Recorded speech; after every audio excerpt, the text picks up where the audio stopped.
شروع اللہ کے نام سے جو سب پر مہربان ہے، بہت مہربان ہے۔ الف لام میم۔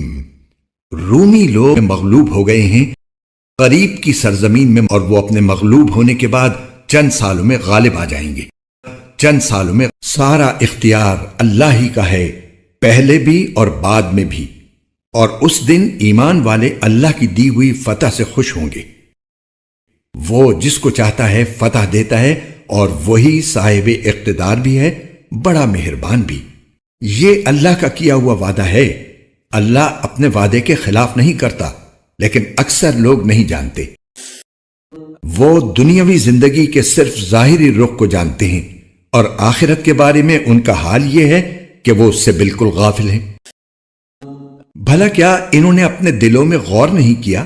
اللہ نے آسمانوں اور زمین کو اور ان کے درمیان ساری چیزوں کو بغیر کسی برحق مقصد کے اور کوئی میعاد مقرر کیے بغیر پیدا نہیں کر دیا، اور بہت سے لوگ ہیں کہ اپنے پروردگار سے جا ملنے کے منکر ہیں۔ کیا یہ لوگ زمین میں چلے پھرے نہیں ہیں تاکہ وہ یہ دیکھتے کہ ان سے پہلے جو لوگ تھے ان کا انجام کیسا ہوا؟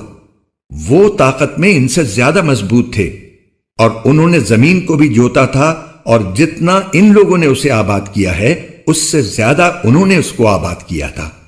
اور ان کے پاس ان کے پیغمبر کھلے کھلے دلائل لے کر آئے تھے، چنانچہ اللہ تو ایسا نہیں تھا کہ ان پر ظلم کرے، لیکن وہ خود اپنی جانوں پر ظلم کرتے رہے۔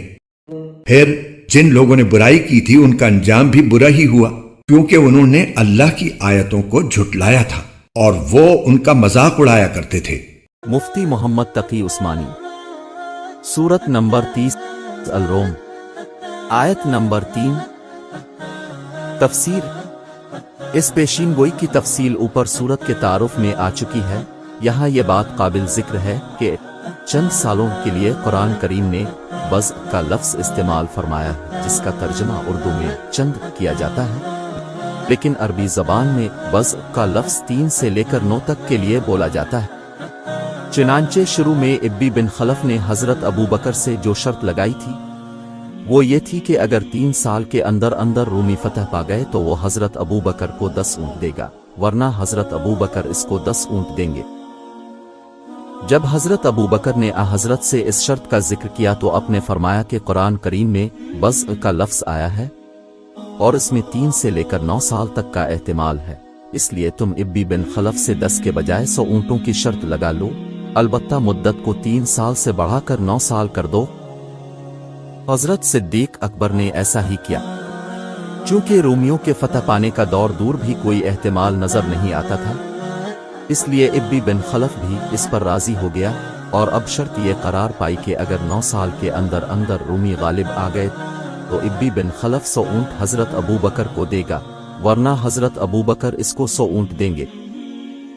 اور یہ بات اوپر عرض کی جا چکی ہے کہ اس وقت ایسی شرط لگانا حرام نہیں ہوا تھا، لیکن جب یہ پیشین گوئی پوری ہو گئی اور ابی بن خلف کے بیٹے نے 100 اونٹ حضرت ابو بکر کو ادا کیے تو اس وقت ایسی شرط لگانا جائز نہیں رہا تھا، اس لیے حضرت نے انہیں حکم دیا کہ ان اونٹوں کو صدقہ کر دیں۔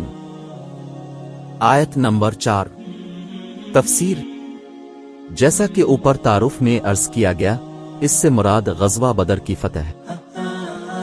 تفسیر۔